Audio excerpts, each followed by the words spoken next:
The Sefer Chinuch tells us it's an important yesod in life, and explains this. He uses this in a number of different situations. But he asks the question that why was it necessary if we know that there was a fire that came down from Shemayim that consumed the korbanos, but yet there was an obligation for the kohen to bring a fire on the mizbeach. There should be a constant fire. What's the point of that? This was there was in a sense unnecessary because of the fact that there was certainly in the Mishkan, the first base of Mikdash, there was a miraculous fire that came down, and this would be an exercise, quite futility, but certainly an exercise. And certainly it seems like it's overkill. It seems like it's really not necessary.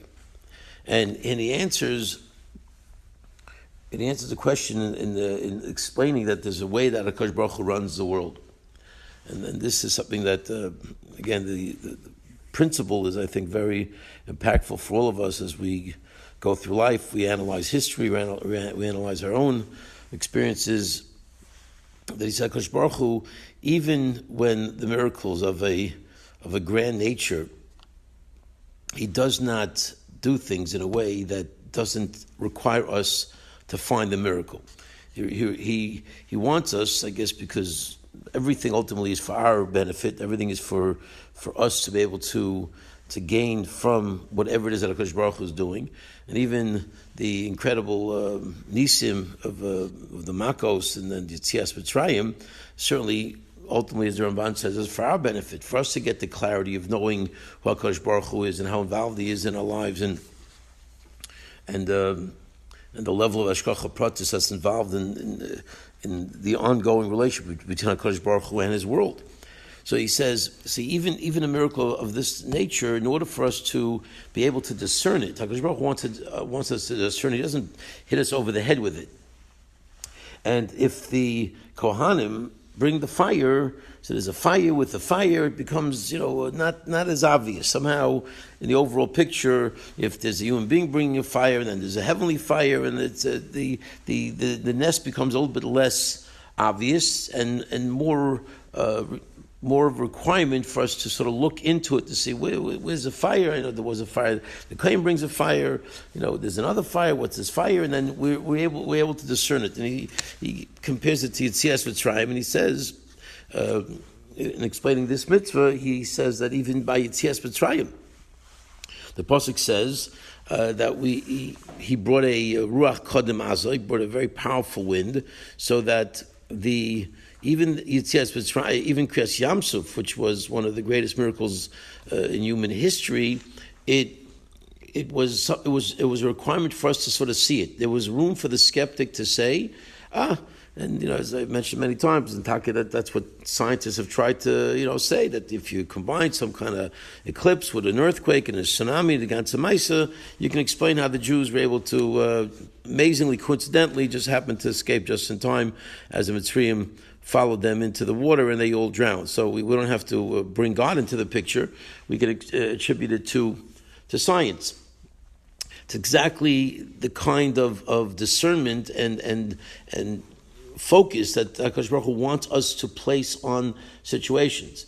It's really amazing. You see sort of the nature of the human being, that if we're so easy to sort of dismiss things, we're very, unless a person works on themselves and has a real, strong, through constant efforts to see the Yad Hashem, to appreciate the Yad Hashem, this is something that is a person, can easily dismiss. It wasn't the heavenly fire. It was the kohen's fire. It wasn't HaKadosh Baruch Hu's hand in Kriyas Yamsuf. It was an amazing series of scientific anomalies that put it all together, and that made it all our good fortune that we're able to escape.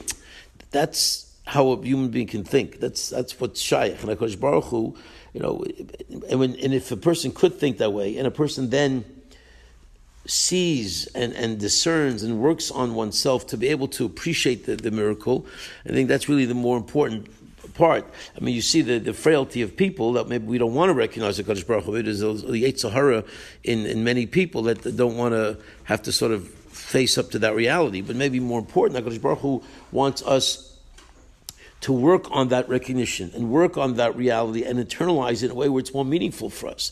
If we don't put any effort into it, if we sort of just stand as observers, and famous word of Chaim Shulevitz, Ma'ashara, he says, Ma'ashara Shiv Chalayam, coming up middle of the seventh day Pesach is Kriyas Yamsuf day.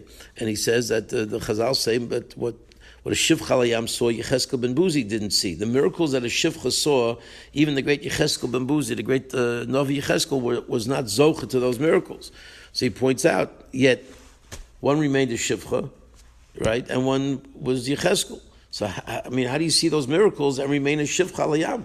How can you not see, how do you not become greater than Yecheskel? If you saw more than Yecheskel, then you should be bigger than Yecheskel. And the answer is because the Yecheskels happen when you give of yourself, when you work on it. You don't just become a sort of a nice, observer of an incredible, sideshow of immense, enjoyment and entertainment, and a person can look that way. Even when you have to recognize it, you can recognize it and just sort of see it and not internalize it. But I think the message of the Sefer Chinuch is that HaKadosh Baruch Hu wants us to be a player. We have to involve ourselves. We have to give of ourselves, and even things that we're sort of the recipient and we're the beneficiary. But even there, to see it and to discern it and to work on it and to really internalize it. That's really the concept of what's going on with this fire. He says, and that's the concept of what's going on with miracles in general. Because Baruch Hu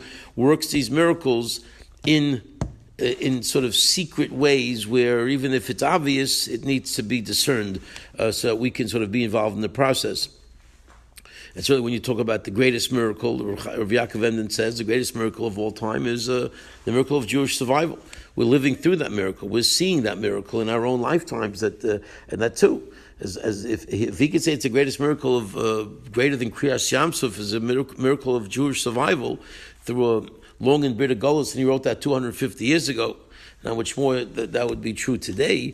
That also means that even though we can't just sort of look at it and observe it and sort of say, "Wow," Mark Twain also noticed it and observed the incredible, Jew and how he's able to, shine and to be strong under all circumstances. And he wrote this beautiful essay. But it's not just about the wow, saying, "Oh, that's really exceptional." It's about internalizing that message and realizing that this is something that we have to, put into our own hearts. And that's, certainly that's the essence of the Seder night. We talk about, the power of the Seder and, the idea of intensifying and focusing and increasing. And it's all about the experience. It's all about chayvad and liros atzmai. It's all about bringing all of these experiences and appreciations into our own framework of living, of appreciating, and transmitting that to the children. So Bez Hashem, this is certainly the time to focus on the miracles, historical miracles in our own lives, miracles throughout Jewish history. Bez Hashem will be able to truly experience Pesach properly, and that's just have it be Bez Hashem, a month of the Yom Segula.